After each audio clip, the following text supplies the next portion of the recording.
그러세요?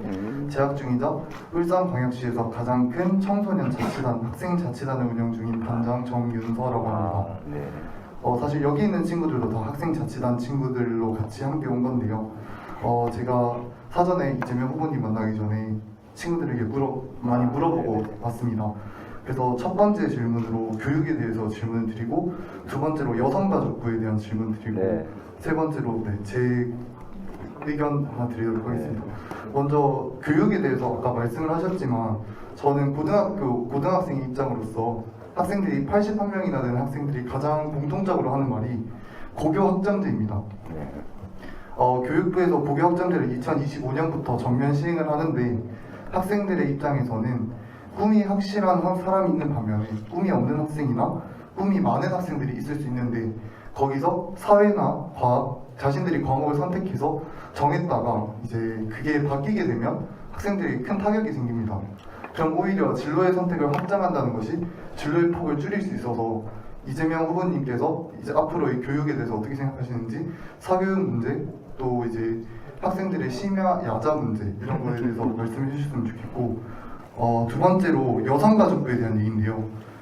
청소년들이 가장 문제로 삼는 정부 기관이 가장 여성가족부인데, 그 이유가 여성가족부에서 청소년의 업무를 담당하기 때문입니다. 청소년 축제도 그렇고 청소년 문화의 집이나 청소년 쉼터, 청소년 시설들은 다 여성가족부에서 운영을 합니다. 근데 제가 찾아보니까 이재명 후보님께서 여성가족부를 평등가족부나 성평등가족부로 바꾸셔야 한다고 말씀을 하셨습니다.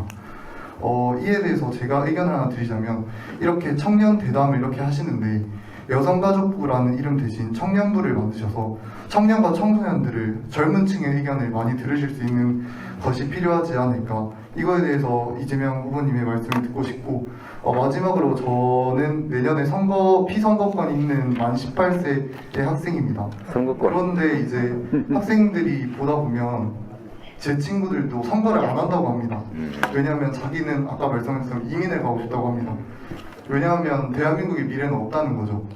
이거에 대해서 청소년들의 의견을 들을 수 있는 청소년 특보나 다양한 방법에 대해서 한번 검토해 주셨으면 좋겠다는 게 제 생각입니다. 이상입니다.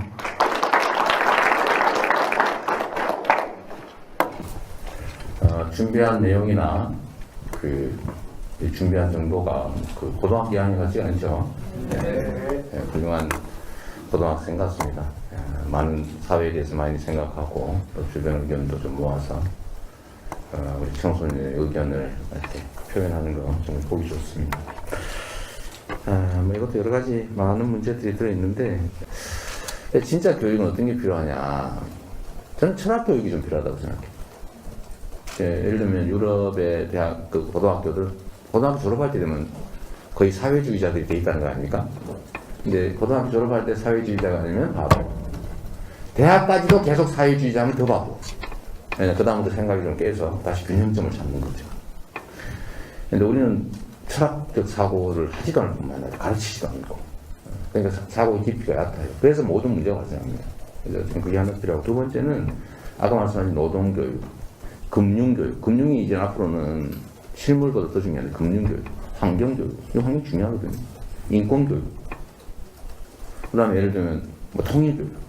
통일에 대해서도 우리는 너무 차이가 많은데, 여러분과 우리는. 저는 이제 교육이라고 하는 게 교육 전문가들에 의해서 교육되고 있잖아요. 그죠? 근데 그 교육 전문가들이 되게 옛날 사람들이다, 문제는. 물론 아닌 경우도 새로운 능력을 가진 사람도 많지만요. 근데 이게 대량 생산 사회에서는 맞습니다. 똑같은 사람 막 찍어내면 돼요. 똑같은 거 가르치고, 그럼 잘못된 거 있으면 막 고치고. 근데 문제는 지금은 세상이 완전히 바뀌어버렸거든요. 똑같은 건 컴퓨터가 다 해치우는 거죠. 컴퓨터와 기계가. 근데 지금은 정말로 의미 있는 노동은 뭐냐면 창의와 혁신이죠. 창의. 다른 거, 기계나 인공지능이 못하는 거. 새로운 걸 생각해내는 능력. 뭔가 반짝이는 거. 개성, 특성. 이런 게 중요한 시대라서 똑같은 거를 똑같은 방식으로 가르치는 것은 점점 의미가 사라집니다. 근데 이걸 고쳐야 되는데, 문제는 이때까지 그 오랫동안 해왔던 그 시설과 교육 체제와 그 교수 인력들 문제를 어떻게 할 거냐 대체. 이제 이게 잘 해결이 안 되는 거죠. 그래서 앞으로는 좀 어렵겠지만, 제가 새로운 시대에는 미래형 인재 양성을 해야 된다라고 얘기하는 이유는, 대대적인 교육 투자를 통해서 이 교육 시스템을 많이 바꿔야 됩니다. 교육 내용도 바꿔야 되고, 교육 방식도 바꿔야 되고, 시설도 바꿔야 되고, 예를 들면 교육자들 교육도 시켜야 되고, 전문가들도 확보해야 되고, 이게 돈이 드는 거죠, 이게 다. 그래서 이게 단순히 학점제를 할 거냐 말 거냐 이런 문제보다는 교육의 내용과 방식과 질을 어떻게 할 거냐가 정말로 중요한 것 같습니다. 고교 학점제는 저는 괜찮은 제도라고 봐요. 이게 지금 학교에서 시험 봐가지고 자꾸 절대 점수 매기고 이러는데 그냥 뭐 꼭 정말 나는 뭐 과학 공부를 할 거야. 그럼 과학 부분을 열심히 공부하고 그 과학하고 관계없는 삶을 살아서 나 그림이나 그리고 뭐 사회봉사하고 이런 거 행복하게 살겠다. 예? 국제봉사나 다니면서. 근데 그런 사람한테 그 위적분 가르치고 막 고통 줄 필요 없지 않습니까? 그래서 일정 점수에 합격을 받으면 그 통과, 졸업. 이 학교, 예를 들면 이 학교에서만 하는 게 아니고 더 묶어가지고 울산에 고등학교 여러 개 있는데 그중에 한 학교, 다른 학교는 이 선생이 좋더라. 그럼 그걸 우음 올려가지고 쭉 듣고 그 학점 인정해주고.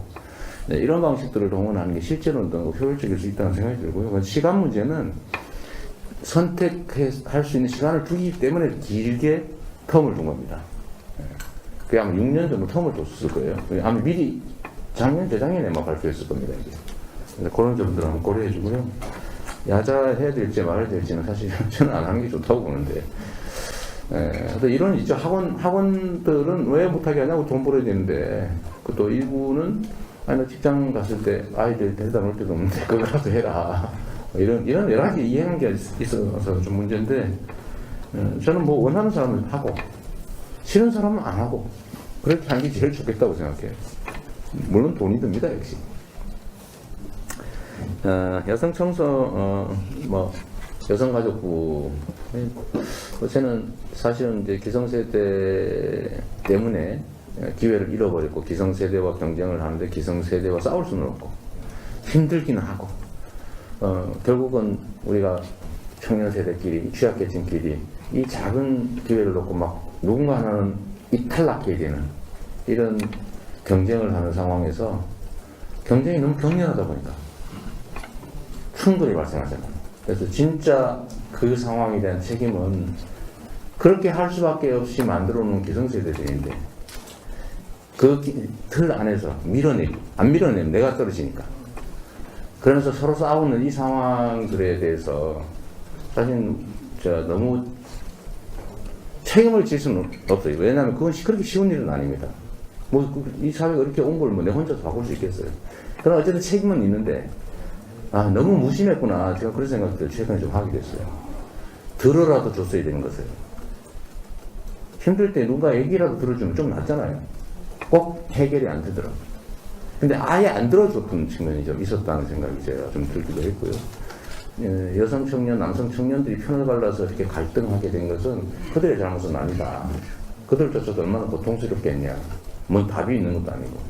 결국 구조 때문에 발생한 문제인데 그 구조에서 서로 경쟁하다 보니까 서로 적대화되고 있는 것은 참 안타까운 일이고, 가능하면 웅덩이를 넓히는, 밀어내지 않고도 같이 살 수 있는 만큼의 공간을 만드는 것은 결국 국가와 그다음 기성세대들의 책임인 거죠. 그래서 너무 방치했던 것 같습니다. 원래 세상에 그런 거를 일부에서는 젊어서 고생을 사서도 한다는데 아픈 게 청춘이야. 청춘이니까 아프지. 이러면서 방치해놨잖아요. 근데 그 속에서 우리 젊은이들이 너무 고통스러웠던 것 같습니다. 사실 최근에 제가 그런 점에 많이 반성하고 있어요. 좀 얘기라도 한번 들어보자. 그러고 있는 중이고요. 양성평등은 진짜 중요한 가치입니다. 그러니까 이게 우리나라에서는 남녀를, 그러니까 전 생애를 놓고 전체로 보면 여성들이 너무 피해보고 있습니다. 차별받고. 그건 사실이에요. 집에 가서도 남자들은 청소 잘 안 하잖아요. 아버지 안 그래요? 아까 누구야? 아버지 그러죠, 집에 가면? 요새는? 좀 바뀐 거겠죠. 이제 얻어보게 되니까. 여하튼 그뿐만 아니라 취업에서도 우리 임금 수준도 60%밖에 안 되지, 승진도 잘 안 되지요. 아이들 키우고 보육하느라고 경력 단절되면 다시 복귀도 안 되지. 그 피해를 여성들이 입고 있는 게 사실이란 말이에요. 근데 그걸 보존해서 평등하게 균형을 맞게 하는 게 필요하죠. 그런 걸 하는 게 이제 페미니즘이라고 보통 우리 부르는데, 청년 세대 사이에서는 어떠냐? 기성세대들과 좀 다른 측면들이 좀 없지 않지 않습니까? 그러니까 그런 점들 때문에 이걸 전체를 일률적으로 모든 제도는 100% 완결하다라고 보지 말고 특별히 문제가 있는 영역의 문제는 또 고려를 별도 해볼 필요가 있다라는 생각이고요. 그래서 여성가족부보다는 여성도 남성도 평등한 사회를 지향하자라는 측면에서는 여성 이렇게 하지 말고 남성도 여성도 다 포함해서 성평등 또는 뭐 세상에 불평등한 게 남성 여성의 문제만 있는 건 아니고 온갖 것들이 있으니 평등 가족부 같은 걸로 가면 어떻겠냐는 생각이 들어서 제가 그 이름을 한번 제안해 봤고요. 청년부 같은 거 만들면 어떻겠냐 이건 논쟁이 좀 많은데 저는 사실은 무슨 뭐 부 조직 만드는 걸 좀 쉽게 제시하진 않아요. 필요하다는 얘기가 많은 건 저도 압니다. 그리고 이런 걸 제시했을 때 제일 뚜렷하게 아까 얘기한 것처럼 구체적으로 뭐 했을 때 뭐 한 것 같아요. 근데 부를 만들어 조직을 만들면 좋아지냐?